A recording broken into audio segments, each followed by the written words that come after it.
So you just got your Rogue 190 and you're ready to set it up and weld with it. First things first, we are going to want to install the MIG gun. So in the front of the machine, you've got the port for your MIG gun.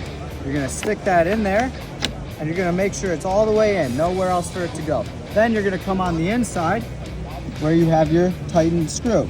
You're gonna tighten that up. And once that's good and solid, hand tight only, and you pull on the front and it's not going anywhere, then you're good. Then you're going to install the trigger lead. That's a twist and you're good. That's set in place. Now, we've already got our wire in the machine, which is just put it on this and then tighten that.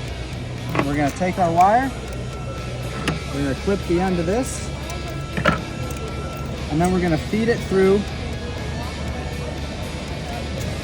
And you see it goes to the roll.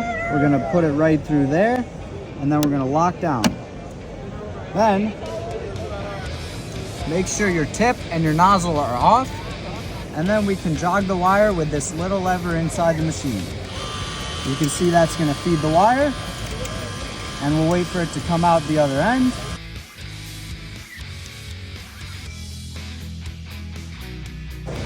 Came out the other end.